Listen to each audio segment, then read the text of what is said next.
Buenas noches. Buenas noches.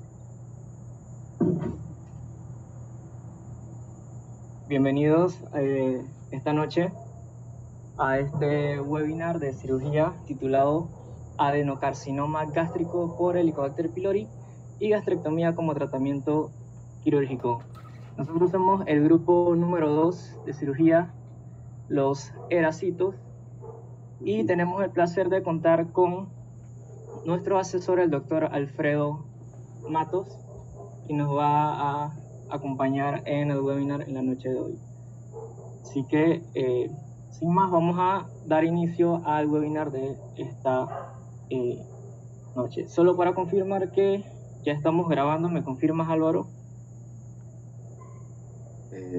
Sí, ya estamos grabando. Listo, perfecto. Entonces, iniciamos. Primeramente, esta es la tabla de contenido que vamos a estar repasando punto por punto a tocar, iniciando con la introducción. Y es que al repasar este tema debemos ver cuál es la importancia de hablar del adenocarcinoma gástrico. Y es que el cáncer gástrico es una de las principales causas de muerte, es el tercer tipo de cáncer más común, y entre ellos vamos a destacar que el adenocarcinoma gástrico es el más frecuente y tiene una relación vinculada estrechamente con lo que sería la bacteria Helicobacter pylori, que se considera tanto factor de riesgo como agente etiológico, puntos que vamos a considerar más adelante. Sabemos que existen dos tipos, esencialmente el intestinal y el difuso, que los estaremos desglosando, y es importante mencionar la infección por Helicobacter pylori es común. Más de la mitad de la población se infectará a lo largo de su vida, o más de la mitad la tiene, sin embargo muchos de ellos pues, están asintomáticos. Podemos mencionar también que fue clasificada en 1994 como un carcinógeno humano definitivo por el Grupo de Agencia Internacional para la Investigación del Cáncer y la OMS. Y dadas estas consideraciones, pues la infección por Helicobacter pylori es un problema de salud pública bastante grave que justifica mayores esfuerzos de investigación y tratamiento. El adenocarcinoma gástrico corresponde alrededor del 85-95% de los cánceres gástricos y existe, como lo dije, una relación estrecha en esta bacteria. Ahora, en cuanto a los puntos de epidemiología, debemos decir que el cáncer gástrico es el quinto cáncer más común en el mundo, alrededor de un 6.8%, y es la tercera principal causa de muerte relacionada con cáncer en todo el mundo. Se estima que alrededor de un 8.8%. Según datos del 2015, 9.050 casos se dieron en mujeres y alrededor de 15.540 casos en hombres, viendo estadísticas más que todo de Estados Unidos, que fueron las que pudimos encontrar. Además, y no menos importante, debemos saber que el adenocarcinoma gástrico también representa alrededor del 0.05 de las neoplasias gastrointestinales pediátricas, inclusive. Si bien se dice que la incidencia de cáncer gástrico se ha mantenido estable durante la última época en Estados Unidos, estas cifras pues, no son despreciables. Bueno, ahora entrando a los factores de riesgo, tenemos la infección por Helicobacter pylori, la cual es el factor de riesgo predominante para el cáncer gástrico, y su seropositividad aumenta el riesgo de cáncer en aproximadamente 3 veces más en pacientes en Estados Unidos. Luego también tenemos los carcinógenos ambientales, los cuales pueden ser la alta ingesta de sal en alimentos conservados, como los nitritos, una baja ingesta de frutas y verduras, y también una migración de una zona de alto riesgo a una zona de menor riesgo. Esto lo que causa es una menor probabilidad de desarrollar el cáncer. Siguiente.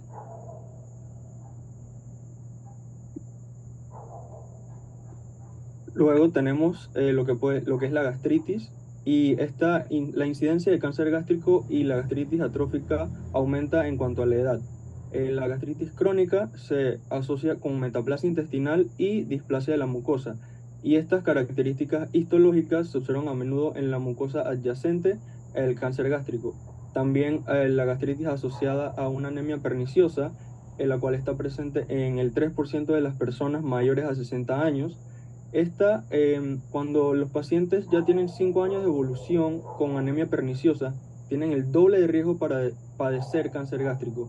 Y los hallazgos histológicos que pueden encontrarse son la atrofia de la mucosa, una pérdida de células parietales y principales, la hipocloridria e hipergastrinemia.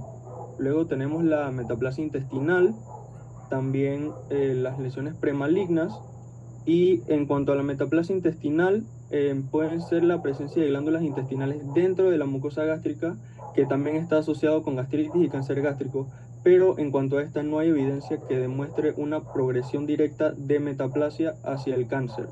Y en las lesiones premalignas o los pólipos adenomatosos, estos sobre todo son pólipos de más de 2 centímetros, y en cuanto a los pólipos adenomatosos múltiples, estos aumentan el riesgo de desarrollar cáncer.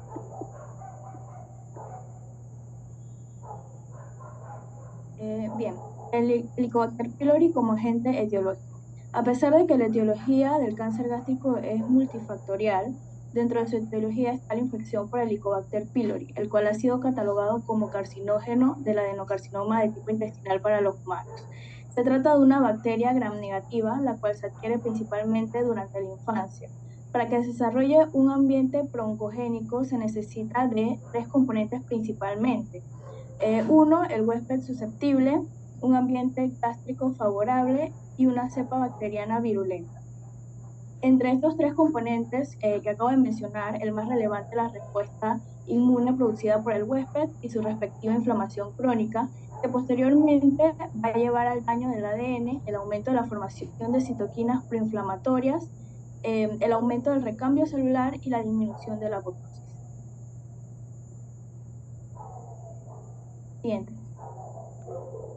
Entonces, los mecanismos de patogenicidad del Helicobacter pylori es que este presenta flagelos que le permiten una gran motilidad y facilita su penetración en la capa de muco gástrico y evitan activar el sistema inmune innato a través de adaptaciones específicas en sus secuencias de aminoácidos. También producen ureasa que le permite a la bacteria sobrevivir en condiciones de pH muy bajo, ya que esta va a dividir la urea en amoníaco y dióxido de carbono. Presenta también adhesinas que facilitan una alta colonización debido a la fuerte adherencia al epitelio. Presenta las toxinas citotóxicas vacuolizantes que forman vacuolas intracelulares, producen la muerte celular y la inhibición de la proliferación de las células inmunes, disminuyendo la respuesta inmune a la infección. Y también está la citotoxina asociada al gen A o CAC-A, que afecta la motilidad celular, la estabilidad genómica y las vías de señalización relevantes en la formación de neoplasias. Siguiente. Ahora bien, ¿cómo se da la infección por Helicobacter pylori? Su vía de transmisión es principalmente oral-oral y fecal-oral. Una vez dentro del organismo, el Helicobacter pylori se desplaza por medio de sus flagelos hasta entrar en contacto con el epitelio gástrico, especialmente en la región del antro, que es donde se lleva a cabo la mayor colonización por parte del Helicobacter pylori. Una vez en esta área se unirá por medio de adhesinas que le permite interactuar con receptores epiteliales como los receptores tipo TOL. Se activa la ureasa bacteriana que va a producir amonio, lo cual va a provocar la inhibición y la neutralización del ácido clorhídrico, creando un medio menos ácido y facilitando de esta manera la colonización. Entonces, una vez iniciada la colonización, se pueden observar cambios estructurales microscópicos del epitelio gástrico. El daño al epitelio estimula la presencia de neutrófilos que desencadena una respuesta inflamatoria crónica. De igual forma, las células epiteliales gástricas van a activar a los linfocitos T, factor de necrosis tumoral alfa, y van a producir interleuquinas como interleuquina 8, interleuquina 12 y la activación de genes proinflamatorios. Estos procesos inflamatorios van a favorecer la liberación de más citotoxinas, de enzimas y de radicales libres, causando daño al ADN de las células de la mucosa gástrica.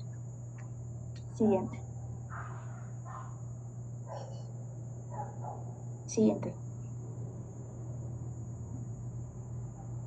Entonces, la patogénesis del adenocarcinoma gástrico por Helicobacter pylori, esta imagen pues describe el proceso dinámico de la carcinogénesis gástrica a lo largo de la evolución gradual de la gastritis crónica iniciada por una infección por Helicobacter pylori.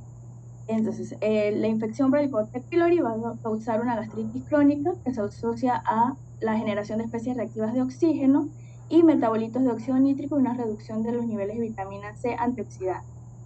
Esto va a llevar a una gastritis crónica superficial, a una gastritis atrófica, posteriormente una metaplasia intestinal, seguido de una displasia y finalmente se desarrolla lo que es el carcinoma gástrico. Entonces, en personas que tienen infección por cepas más virulentas del Helicobacter pylori, que tienen factores genéticos proinflamatorios del huésped, una dieta alta en sal, una dieta deficiente, niveles bajos de hierro, un estilo de vida poco saludable y tabaquismo, tienen mayor riesgo de desarrollar el cáncer gástrico. Siguiente. Esta imagen representa la relación entre la bacteria, el nivel del ácido gástrico y los periodos de edad. Entonces tenemos una mucosa gástrica normal que pasa por una infección aguda por Helicobacter pylori, luego se convierte en crónica y puede tener tres desenlaces. Puede presentar una gastritis antral que puede caer en úlcera duodenal o en una infección asintomática, o presentar una pangastritis no atrófica que puede caer como infección asintomática o desarrollar un linfoma mal, presentar una gastritis atrófica que puede quedar como asintomática, presentar úlceras gástricas o pasar por cambios secuenciales en la mucosa gástrica que progresen a una metaplasia intestinal, a una displasia y posteriormente desarrollar el cáncer gástrico. Bien, ahora hablaremos de las manifestaciones clínicas de este cáncer. El cáncer gástrico tiende a manifestarse con síntomas leves e inespecíficos en sus inicios, por lo cual rara vez son causa de consulta médica. El cáncer gástrico incipiente, es decir, aquella cuya lesión compromete la mucosa o submucosa, en el 80% de los casos es asintomático, y el resto, el 20%, cursan con síntomas inespecíficos similares a un síndrome ulceroso y ocasionalmente náuseas.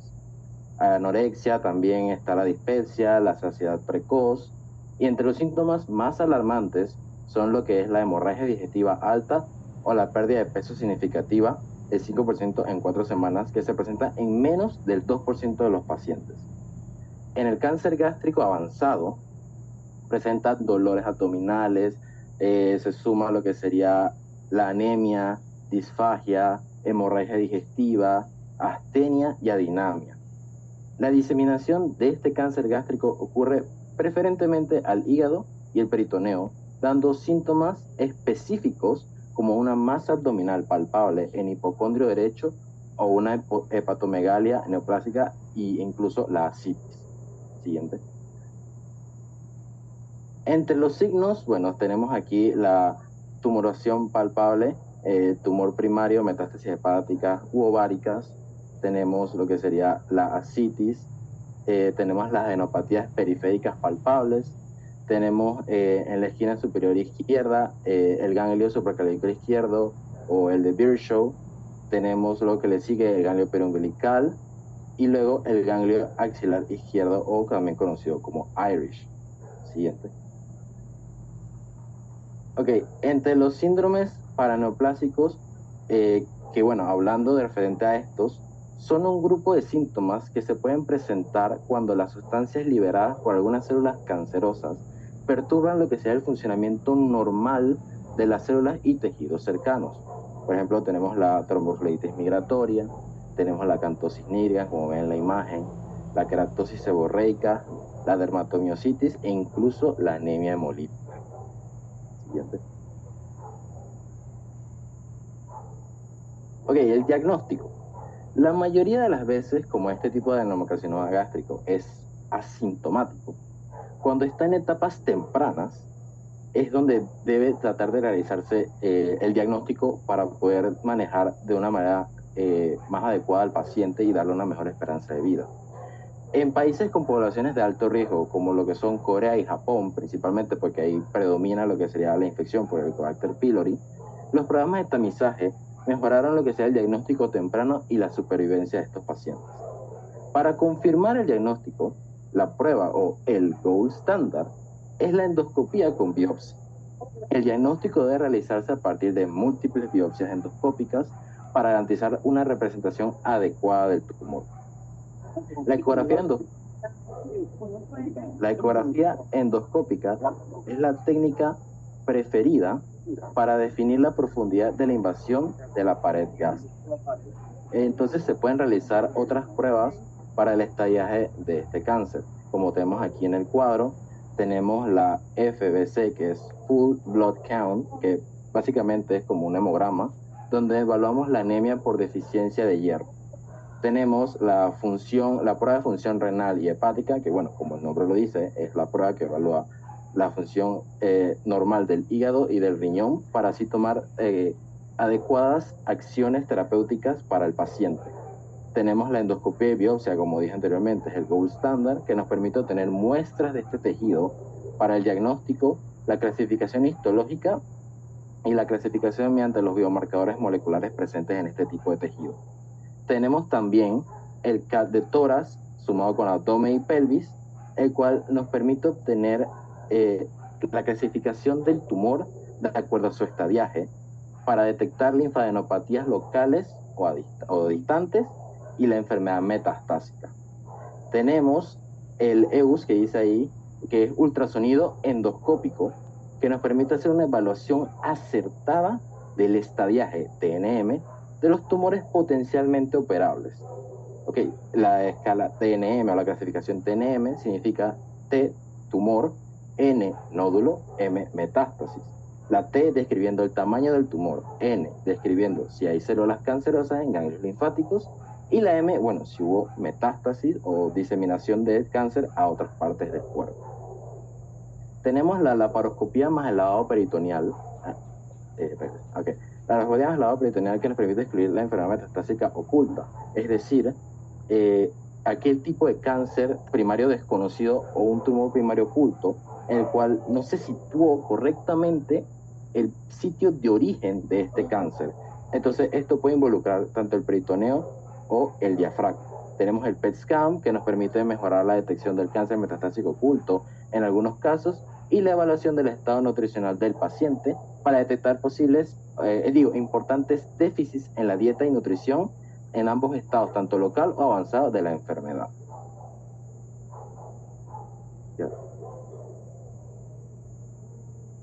Ahora vamos a pasar a hablar acerca de la clasificación de los adenocarcinomas gástricos.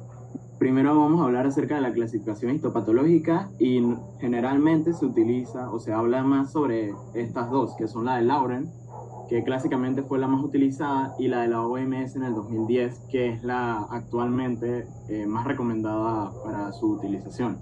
La de Lauren vamos a tener 4 componentes. La difusa, que es la más común, en la cual se va a presentar con un carácter infiltrante. Vamos a tener entonces células tumorales sin cohesión, y esta se ve más en lo que son pacientes femeninas y jóvenes. El intestinal, que pasa a ser el segundo más común, en el cual vamos a ver entonces estructuras glandulares o acinares, y esta se ve más asociada con lo que es la metaplasia intestinal y también la infección por Helicobacter pylori. El mixto, que va a tener una fusión o combinación de las dos anteriores, y el indeterminado, el que se ve en lo que son adenocarcinomas sólidos, poco diferenciados, que no entra dentro de las categorías anteriores. Ahora, la de la OMS, como mencioné, es la que más, la que se recomienda utilizar, y esta tiene múltiples subdivisiones, pero aquí coloqué lo que son las principales, porque las otras son ya presentaciones mucho más raras. Vamos a tener entonces lo que es el adenocarcinoma tubular, que va a presentar estructuras tubulares, glandulares, acinares, y todas van a estar en distintos grados de diferenciación y también van a tener diámetros variables.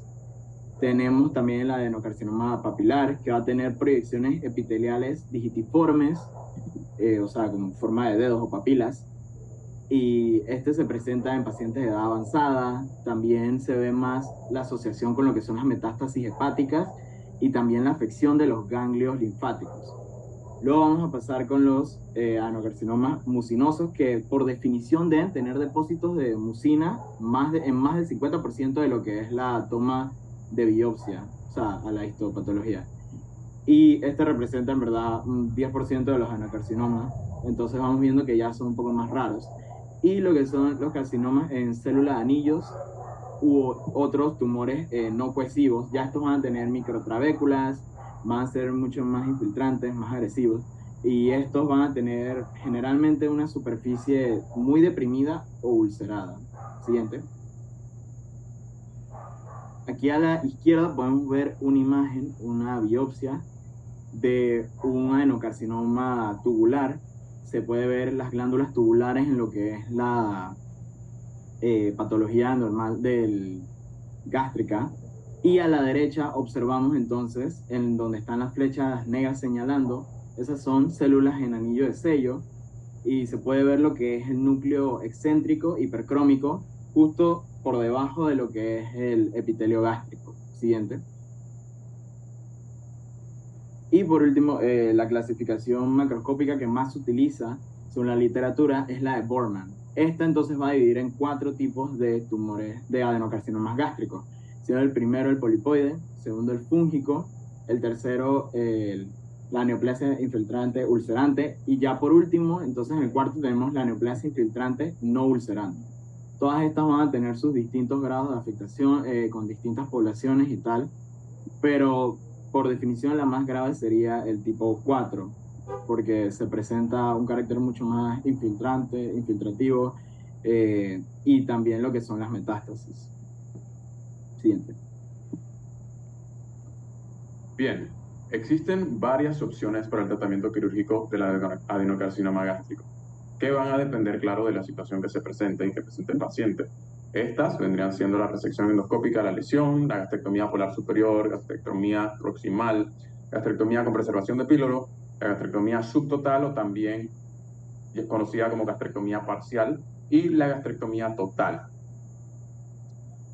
Antes de explicar más o menos lo que es el tratamiento quirúrgico y las indicaciones de cada una de estas, es importante que todos tengamos en cuenta que se debe realizar siempre el protocolo ERAS antes, durante y después de la operación. Es muy importante la adecuada nutrición del paciente antes de la cirugía. Muy importante, siempre que sea posible, administrar una nutrición enteral al paciente. En caso de que, por ejemplo, haya un tumor obstructivo que lleva al paciente a tener vómitos y náuseas, en ese caso, entonces, no se elimina la nutrición, no se omite, sino que se administra entonces una nutrición parenteral. Pero es muy importante, no se puede dejar por fuera. También, adicional, existe la terapia perioperatoria según el estadiaje del cáncer. Siguiente. Bien, ahora sí. Para hablar sobre el tratamiento quirúrgico es importante que sepamos que en principio la extensión del área que va a resecarse, la extensión del área que se extirpará, depende del margen de resección posible. ¿Qué es el margen de resección? El margen de resección es esa distancia, esa franja de tejido sano que debe mantenerse empezando a medir desde el borde del área resecada. Es decir, había una lesión que fue extirpada y luego quedan los bordes del área que fue extirpada, y empezando a contar desde ahí en adelante, debe haber un margen de tejido, de una cantidad de tejido sano que debe mantenerse. No hay un consenso a nivel mundial de cuál es el margen de resección que debe mantenerse siempre para, en efecto, minimizar el riesgo de recurrencia local y asegurar que se extirpó por completo el tumor con márgenes negativos. Sin embargo, cada guía menciona varias medidas. Por ejemplo, según the National Comprehensive Cancer Network, que vendría siendo la guía americana, los 4 centímetros o más son el margen de resección que debe guardarse. La guía japonesa menciona otros valores que varían según la profundidad de la lesión que se presente. En tumores que están confinados a la mucosa o submucosa, según la guía japonesa, se deben mantener al menos 2 centímetros o más como margen de resección. Si hay tumores que ya infiltraron a la capa muscular o mucosa, entonces se deben mantener unos 3 centímetros o más. Pero si las lesiones presentan un patrón macroscópico de tipo infiltrante, como mencionó mi compañero anteriormente con la clasificación de Borman, Em, Así como si presentan un patrón de tipo infiltrante, entonces se deben mantener al menos unos 5 centímetros o más de margen de resección. Ahora sí, si no se está claro de cuál es el borde del tumor, entonces es importante el marcaje endoscópico preoperatorio y apoyarse de los resultados histológicos de las biopsias que se hayan tomado. Ahora sí, hablando de cada uno de los procedimientos quirúrgicos que están aquí, iniciando con la resección endoscópica, que está indicada para lesiones que están confinadas a la mucosa, que están bien definidas, que son de menores o igual en diámetro a 2 centímetros, entonces está indicada la resección endoscópica. Luego de eso, la gastrectomía subtotal realmente es considerada, independientemente del tipo histológico del cáncer, es considerada como el tratamiento de elección, siempre y cuando puedan mantenerse el margen de resección posible. La gastrectomía total, si no pueden mantenerse el margen de resección en una gastrectomía subtotal o parcial, entonces se realiza una gastrectomía total. Y en el caso de la gastrectomía con preservación del píloro, la gastrectomía proximal, la gastrectomía polar superior, que son menos comunes, estas se consideran cuando no hay una afectación en los ganglios linfáticos. Cuando no hay una afectación en ganglios linfáticos, entonces se pueden considerar estas otras tres opciones. La gastrectomía polar superior, que es muy poco utilizada, como mencioné, realmente es más para lesiones que están en la unión gastroesofágica y que predominan en el esófago distal. En ese caso, se puede considerar. De lo contrario, entonces, siguiendo con lo que mencioné antes, de no hayan ganglios linfáticos afectados, entonces una gastrectomía proximal puede considerarse si hay una afectación del tercio superior del estómago y se puede mantener al menos más de la mitad del estómago distal. En caso de que no sea así, de que no se cumpla con esos criterios, la gastrectomía total es la que se utiliza en lesiones el estómago, el tercio superior del estómago. De hecho, es más utilizada en general en lesiones del tercio superior del estómago. Para la gastrectomía con preservación del píloro, pues es más utilizada en lesiones que estén en el tercio medio del estómago, siempre y cuando el borde distal de la lesión o del tumor se encuentre a al menos 4 centímetros proximales al píloro. Y eso sería.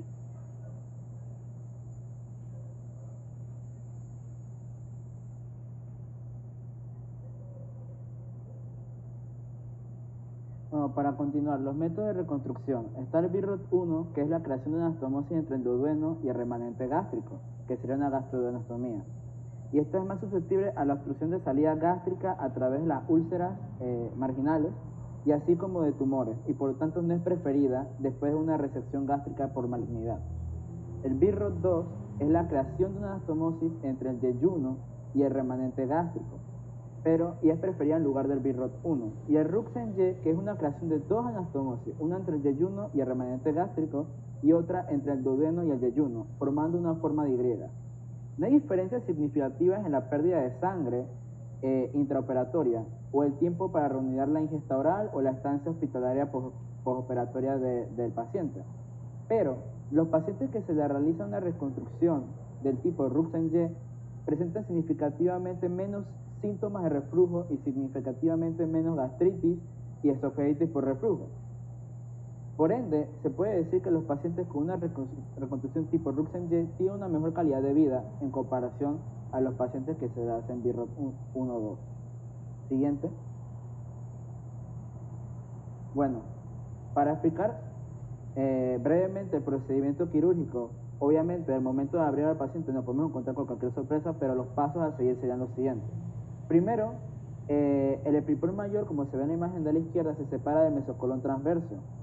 En la imagen de la derecha podemos ver cómo se seccionan los vasos gastroepiproicos y el vaso gástrico derecho y el duodeno. Siguiente.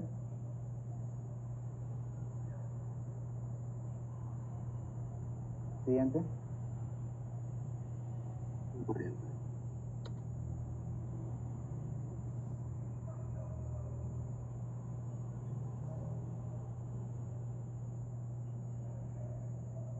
Bueno, luego se cortan los vasos gástricos izquierdos, como se puede apreciar en la imagen de la izquierda, Y en la imagen de derecha lo que vemos es una sección transversal del estómago y para hacer una gastrectomía subtotal.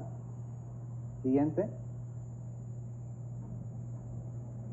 Y bueno, para finalizar, en la imagen de la izquierda tenemos una reconstrucción Roux-en-Y de una gastrectomía subtotal, y en la imagen de la derecha tenemos una reconstrucción Roux-en-Y de una gastrectomía total. Siguiente.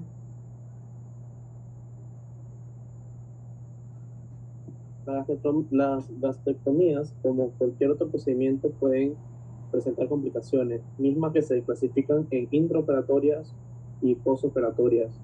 Estas últimas, según el tiempo transcurrido desde el realizado procedimiento, se pueden hablar de posoperatorias inmediatas y posoperatorias tardías. En cuanto a las complicaciones intraoperatorias, algunas que podemos mencionar son hemorragias, principalmente o más comúnmente debido a lesión esplénica. También se puede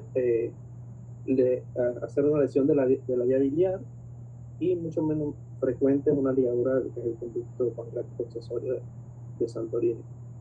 En cuanto a las posoperatorias inmediatas, también se habla de hemorragias, tanto intraperitoneales como intraluminales, necrosis por desvascularización, dehiscencia de anastomosis o cierres, colecciones, trastornos mecánicos y también lesiones de órganos vecinos.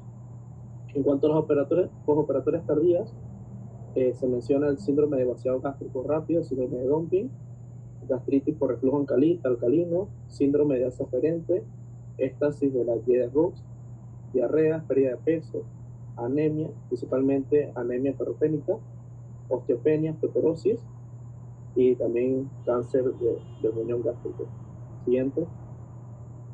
En cuanto al seguimiento, después de realizada la resección quirúrgica, no se ha identificado ningún método diagnóstico específico para dar seguimiento, para detectar recurrencia. Sin embargo, el seguimiento se puede realizar mediante una combinación de exámenes que puede incluir ultrasonido, tomografía computarizada, tomografía por emisión de positrones, evaluación de marcadores tumorales o la realización de una endoscopía.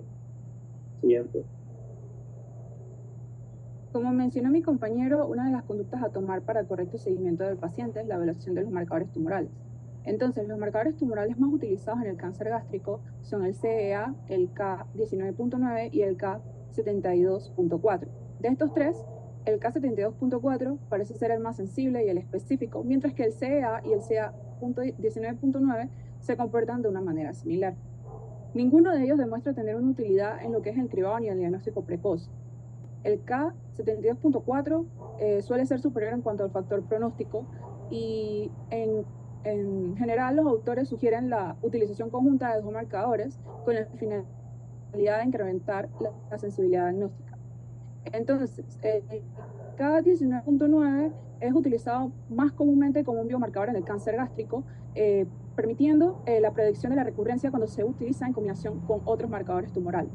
Hoy en día, los estudios cada vez más intentan comprender lo que serían los mecanismos que subyacen a la carcinogénesis gástrica, inducida o no por su principal factor de riesgo, como fue mencionado, que es el Helicobacter pylori. Entonces, estos estudios tratan de explorar cuáles moléculas se pueden sobreexpresar o estar subexpresadas en el cáncer gástrico en comparación a tejidos no tumorales, y cómo estas partículas pueden ser utilizadas en lo que sería el diagnóstico y pronóstico del cáncer gástrico. Otro marcador tumoral sería el receptor de factor de crecimiento de fibroblastos 2, el cual juega un rol importante en la patogénesis del cáncer gástrico y que se presenta amplificado en el 1.2 al 9% de los pacientes, y se asocia en su mayoría a lo que sería un cáncer gástrico difuso, el cual se asocia a pronósticos pobres. Otro marcador tumoral que podemos mencionar sería el factor de crecimiento derivado del hepatoma, que se sobreexpresa en pacientes con cáncer gástrico y que también se expresa después de la infección con Helicobacter pylori, y parece participar en el reclutamiento de los neutrófilos inducidos por esta bacteria, también en la gastritis y en la carcinogénesis gástrica. El nivel de este marcador tumoral también es alto en los pacientes que tienen metaplasia intestinal y se asocia con supervivencia baja. El hecho de apuntar a lo que sería o enfocarnos en lo que sería este marcador tumoral disminuye la infiltración de los neutrófilos y las respuestas inflamatorias inducidas por la infección del Helicobacter pylori, convirtiéndolo en un objetivo terapéutico potencial en el tratamiento del cáncer gástrico inducido por el Helicobacter pylori. También tenemos la proteína de superficie celular, que sería la CEA-CAM6, que ha sido identificado como un marcador endoscópico del cáncer gástrico temprano, y esto se relaciona con el Helicobacter pylori CAC-A positivo, que induce la expresión de esta proteína y que se presenta en el cáncer gástrico temprano y también en las lesiones premalignas.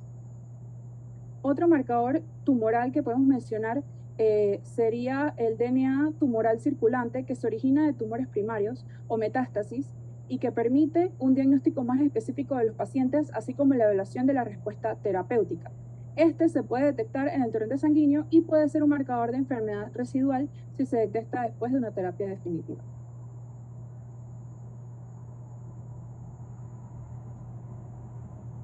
Continuando con lo que es el pronóstico.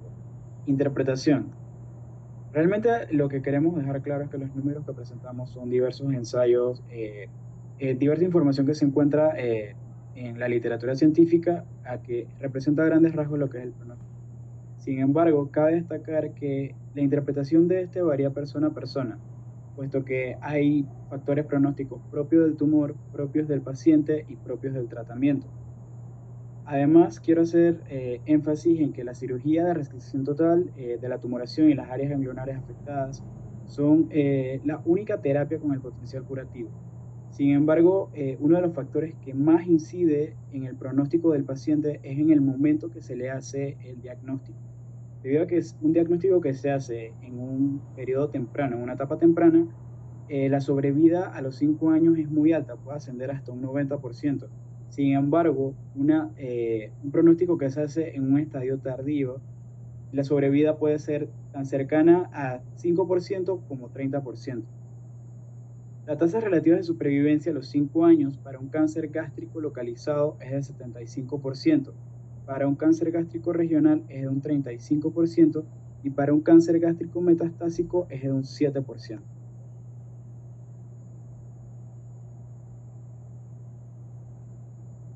El riesgo de recurrencia varía. Los resultados son entre 0 a 30%. No hay diferencias si se da una resección endoscópica y gastrectomía, y lo que más se ha encontrado como factor independiente para la recurrencia del cáncer gástrico es que se da una falla en la erradicación de la Helicobacter pylori y una edad avanzada, que en un punto de corte de 60 años.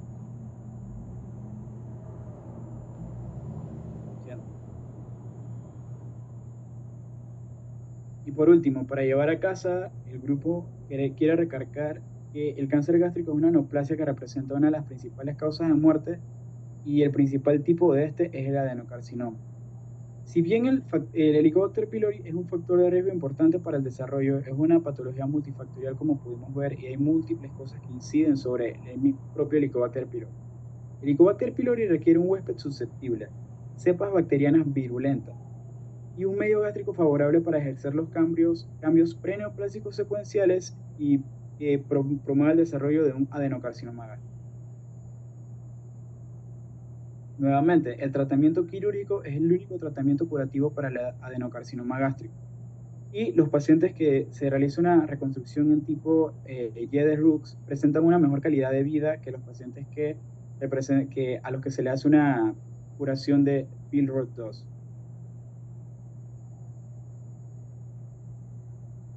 Aquí están nuestras referencias y muchas gracias por su atención.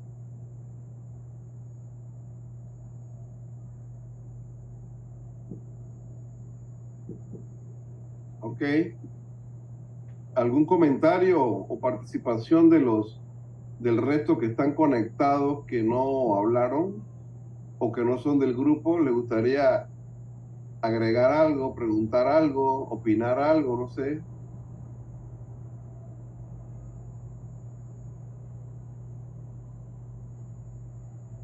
¿Nadie? Bueno, les voy a hablar yo. Ok, el tema era cáncer gástrico asociado a Helicobacter pylori y por supuesto a la cirugía, ¿verdad? La materia se llama cirugía y el procedimiento se llama gastrectomía de diferentes formas. Entonces, en vista de eso, repito, la materia se llama cirugía y el procedimiento en cáncer gástrico es gastrectomía. Ese es el árbol principal. Entonces, en vista de eso, esto se clasifica en 3 fases. La fase preoperatoria, la fase transoperatoria y la fase posoperatoria. Entonces, en la fase preoperatoria hablaron bien de la causa más frecuente, que es precisamente el Helicobacter pylori. Me hubiera gustado que dijeran que en una época se llamó Campylobacter pylori. Me hubiera gustado que dijeran que los descubridores de la bacteria, que son Barry, Marshall y Warren, se ganaron el premio Nobel de Medicina en el año 2005, 2006 creo, son de Australia. Eso es importante mencionarlo cuando tú hablas de una patología o de un tratamiento, y eso tiene un mérito al punto que se ha ganado el premio Nobel de Medicina. Cónchale, eso hay que decirlo, eso es algo breve que pudieron decir en ese aspecto de la parte epidemiológica de la causa más frecuente, que es el Helicobacter pylori, hacia el cáncer gástrico. Hablaron también bastante detalles de la información de lo que es el cáncer gástrico. Me hubiera gustado saber cuál es la incidencia en Panamá. Tiene alta mortalidad porque se diagnostica tardíamente, eso es cierto, pero sería bueno que hubiera mencionado cuánto es la incidencia en Panamá. Yo creo que eso está publicado, ¿verdad? Ahora bien, ahora enfoquémonos en la cirugía como tal. Repito por tercera vez, es la materia de cirugía, el diagnóstico es cáncer gástrico y el procedimiento es gastrectomía de diferentes formas. Entonces, específicamente hablando del periodo preoperatorio, del periodo transoperatorio y el periodo posoperatorio, esto es una cirugía mayor. Gastrectomía es una cirugía mayor y no hay cirugía mayor que tenga éxito si no se relaciona con el procedimiento, con el protocolo ERAS.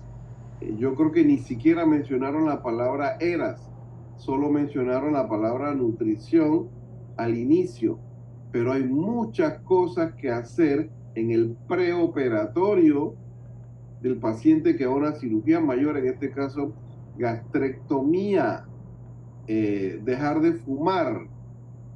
No creo que mencionaron dejar de fumar 4 semanas antes. Muchas causas de cáncer gástrico tienen relación con el tabaquismo. Entonces hay que dejar de fumar 4 semanas antes porque te altera la cicatrización.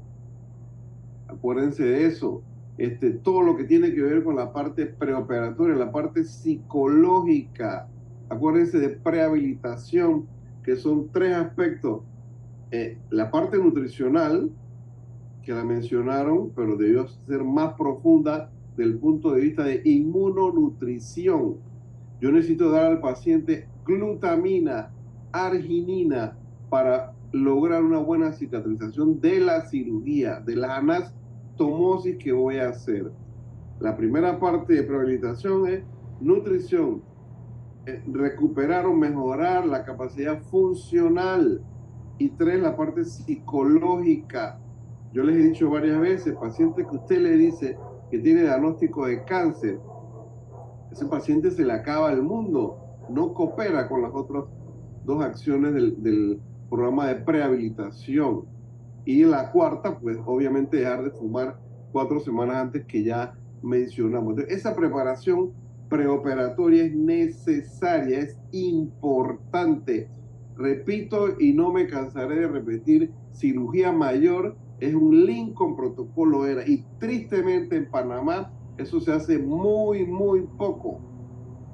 Ahora vamos a la parte del transoperatoria. La parte transoperatoria explicaron muy bien la técnica.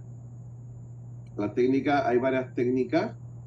La mayoría son 3 grupos. La Billroth 1, La Billroth 2, que es la más frecuente, y la Y de Rux. No es Rux en Y, es Y de Rux, el término más utilizado y más correcto. En la Billroth 1 tienes un sitio frágil que es el muñón duodenal. En la Billroth 2 tienes dos sitios frágiles, el muñón duodenal y el sitio de la anastomosis inferior.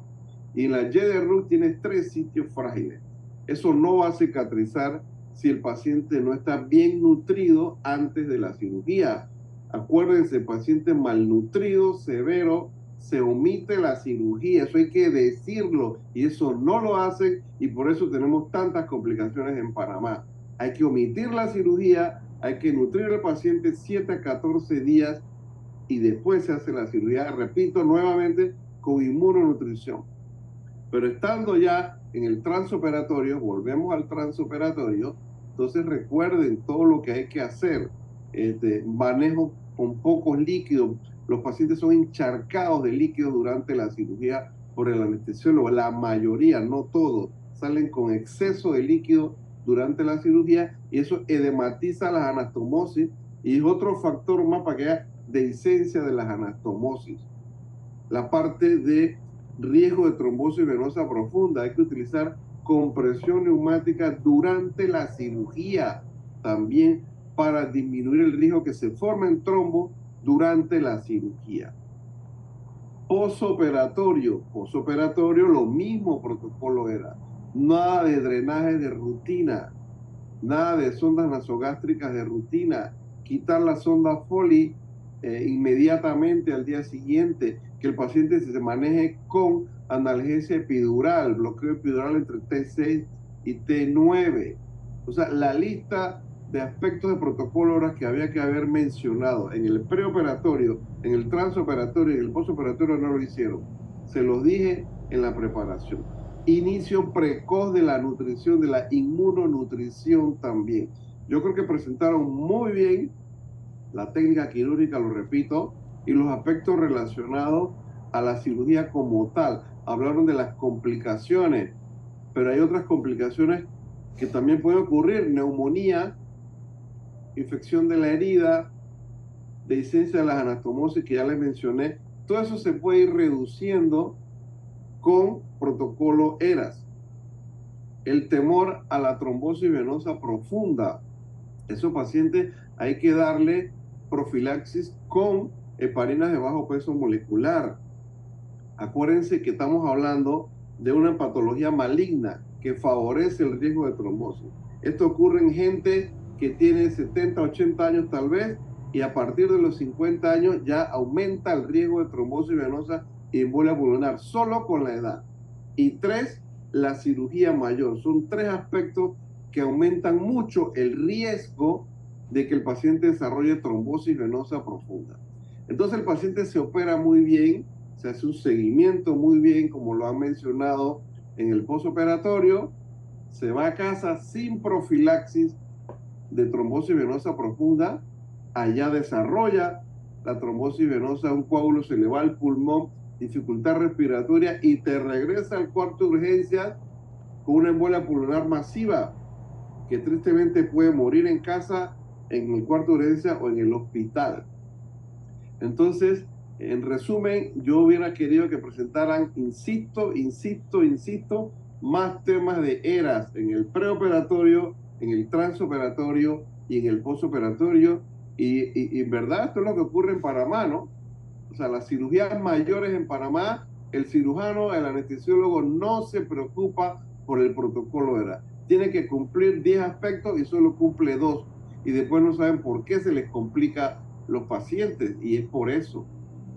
Otra recomendación, cuando en las diapositivas es muy bueno que pongan las bibliografías, yo vi que las pusieron, pero no lo pongan tan largo. Solamente ponen un autor, es suficiente, et al.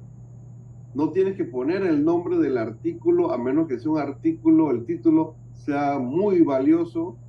Puede suficiente poner las abreviaturas de la revista, pones el año, pones punto y coma, pones el volumen, a veces puedes poner entre paréntesis el número, el issue, pones 2 puntos y pones los números de página.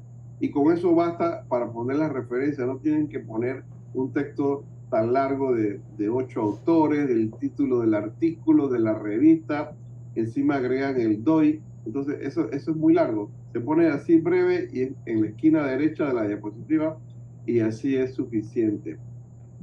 Así que en general, pues pienso que lo hicieron bien, aclaro, lo hicieron bien, pero esa parte importante, valiosa y necesaria, resultó faltante, porque es que de eso es que se va a morir el paciente, de esas complicaciones. La técnica quirúrgica muy buena, el seguimiento, pero si yo no aplico protocolo ERAS, señores, se complican más los pacientes y se puede iniciar muy bien la nutrición en el postoperatorio al día siguiente, cosa que también se hace muy poco en cirugía gástrica en Panamá. Esto es lo que les puedo decir, lo que les puedo agregar. Les iba a decir que cuando hablan de la parte histopatológica, mostrar las imágenes del histopatológico, el microscopio, de la microscopía electrónica, ahí lo hicieron, lo pusieron en 2 diapositivas. ¿Qué más les puedo decir? El seguimiento por parte de oncología lo mencionaron bien, eso claro que es necesario en cualquier patología maligna, ¿no? Y ver los factores de riesgo para ver si hay recidivas, si hay recurrencia, etcétera. Acuérdense que muchos de los pacientes oncológicos, pues tristemente no se mueren por la patología maligna, se pueden morir por otras complicaciones que no previmos a tiempo, ¿no? Se pueden morir por la dehiscencia, sepsis abdominal. Hay una lista de pacientes oncológicos que se mueren por la desnutrición, no por el cáncer.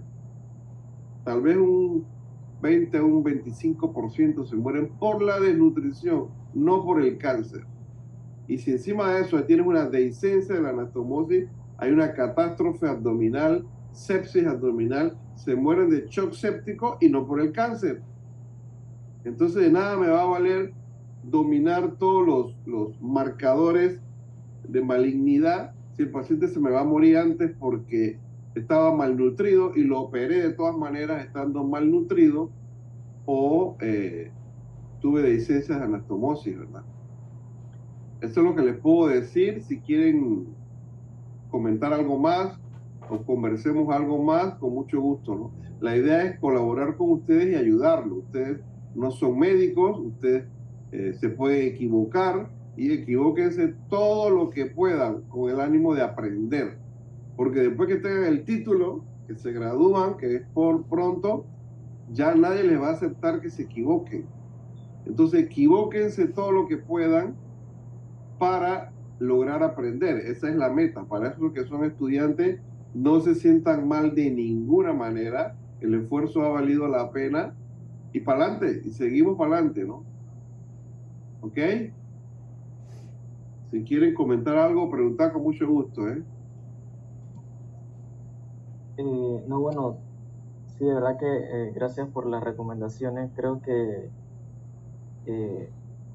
cuando íbamos a hablar más del protocolo ERAS, sí hubiésemos podido como que integrarlo más al manejo del paciente, ¿no? Porque cuando lo mencionamos, si bien no fue tan detallado, y como usted lo dice, es una parte importante, así que nos llevamos eso de que siempre debe como que incluirse esa parte del protocolo para que el paciente salga con el mejor resultado posible. No se puede olvidar. Es más, tú puedes hacer una diapositiva que resuma todo lo preoperatorio del protocolo ERAS. Puedes hacer una diapositiva que resuma todo el transoperatorio del protocolo ERAS y otra diapositiva de todo el postoperatorio, y con eso ya abarcas todo y lo agregas a la presentación, y ahora sí te queda perfecta y completa. Así que bueno, si no hay más comentarios, esperamos que gane Panamá nuevamente, ¿no? Así mismo es, doctor. Ok, que les vaya bien entonces. Gracias. Gracias, doctor. Bueno, muchas gracias. Buenas noches. Gracias, doctor. Gracias por asistir al webinar. Chao, saludos. Buenas noches. Saludos. Ok.